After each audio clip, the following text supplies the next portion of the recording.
Hello दोस्तों। मैं आप लोगों के लिए लेके आया हूँ आज पॉलिटी की चौथी क्लास। ठीक।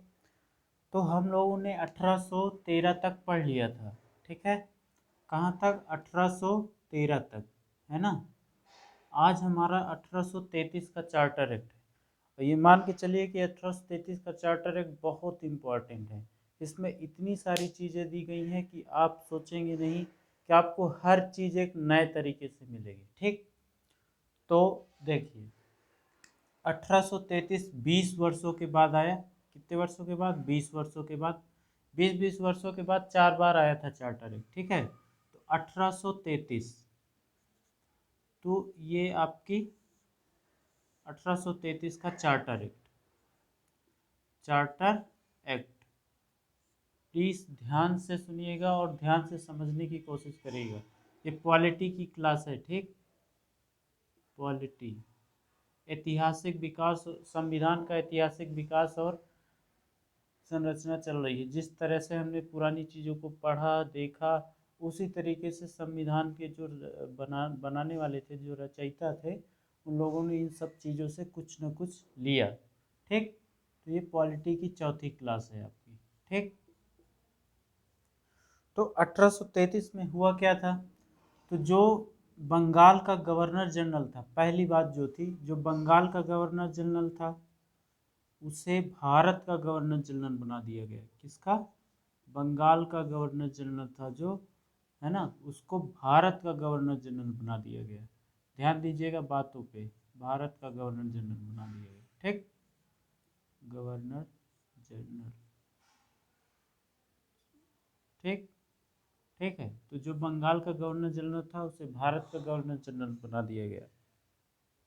दूसरी क्या बात हुई?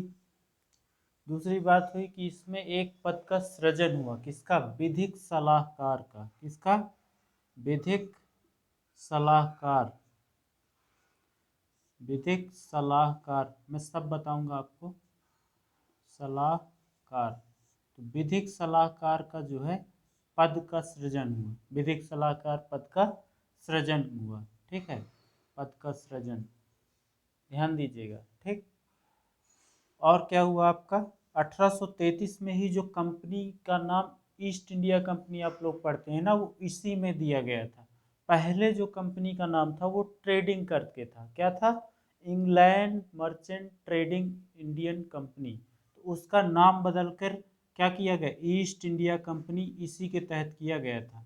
East India company. East India company. ठीक।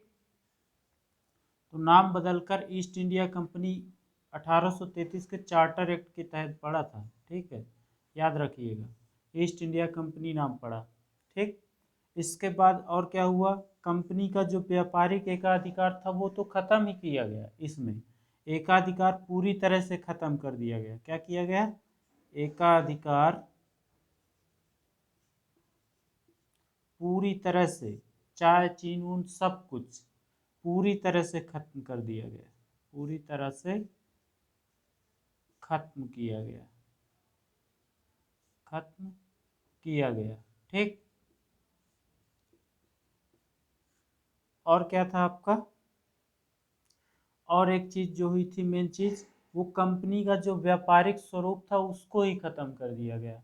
कंपनी, दूसरी कंपनी व्यापार करने आ गई थी, उस कंपनी का जो है व्यापारिक स्वरूप पूरी तरह से खत्म कर दिया गया। क्या किया गया? व्यापारिक स्वरूप, है ना, व्यापारिक स्वरूप जो है पूरी तरह से खत्म कर दिया गया कंपनी का, जो ईस्ट इंडिया कंपनी पहले से आई थी। ठीक। दूसरी कंपनियां आकर फिर इस नाम से अपना प्रचार, वो व्यापार कर रही थी। तो आप लोगों को समझ में आ रहा होगा। तो इतनी सारी चीज़ें हुई। ठीक। पहले जो विधिक सलाहकार बने थे वो कौन बने थे? Lord Macaulay. कौन बना था? Lord Macaulay. याद रखिएगा, लॉर्ड मैकाले। और इनका जो वेतन था वो ब्रिटिश राजकोष से दिया जा रहा था। किससे? ब्रिटिश राजकोष से, क्योंकि ये अस्थायी पद था। क्या था? अस्थायी पद। फिर 1813 से इसको स्थायी कर दिया जाएगा, जिसके बाद भारत के राजकोष से इसको वेतन दिया जाएगा। ठीक। तो हमने क्या देखा? बंगाल का गवर्नर जनरल भारत का गवर्नर जनरल बना दिया गया। लॉर्ड विलियम बेंटिंग बने थे पहले। कौन बने थे? Lord William Bentinck, Lord William William Bentinck, Bentinck. ठीक, ये आप सुन लीजिएगा, थोड़ा मार्कर नहीं चल पा रहा। ठीक, समझ में आ रहा है आपको? और क्या किया गया इसी में? तो इसी में देखिए, अब आपको ये सवाल होगा कि कंपनी का पुराना नाम क्या था। तो मैंने बताया कि द इंग्लैंड, क्या था? पुराना नाम था the England, the England merchant, sorry Indian merchant, Indian merchant of trading. ठीक, तो ये इसका नाम था, ट्रेडिंग। क्या नाम था? The England Indian merchant of trading, जिसका नाम बदलकर ईस्ट इंडिया कंपनी किया गया। तो याद रखिएगा कि अगर पूछा जाए क्वेश्चन में कि किस चार्टर एक्ट के तहत या कब कब जो है ईस्ट इंडिया कंपनी नाम पड़ा, या फिर जो ब्रिटिश गवर्नमेंट से कंपनी आई थी उसका नाम बदलकर ईस्ट इंडिया कंपनी किया गया, तो 1833 आपको याद रखना है। ठीक, आपको समझ में आ रहा होगा। जो भी आपको डाउट हो प्लीज़ कमेंट कर दीजिएगा। अभी एक क्लास इसी में और होगी, मैंने छोटी सी क्लास रिकॉर्ड की है। प्लीज़ वीडियो को लाइक शेयर और सब्सक्राइब करिए। इस चैनल को जितना आप बढ़ाएंगे उतनी अच्छी चीज़ें आपको मिलेंगी। ये चैनल है आपका तीरथ IAS टिप्स। ठीक है, सॉरी ये टिप्स। ठीक, तो आप प्लीज़ चैनल का सपोर्ट करिए। जितना सपोर्ट करेंगे उतना डिटेल में अभी हम बताएंगे। अभी एक क्लास इसमें और लगेगी, इसमें बहुत सारी चीज़ें की गई हैं। ठीक, तो प्लीज़, और जो चीज़ें की गई हैं अगली क्लास में मैं बताऊंगा आपको। तो प्लीज़ आप लोग चैनल को लाइक शेयर और सब्सक्राइब करिए, मेरा साथ दीजिए, ताकि मैं आपको ऐसी चीज़ें बिल्कुल जीरो से लेके आता रहूं। और प्लीज़ लाइक शेयर सब्सक्राइब करना मत भूलिएगा। बाय।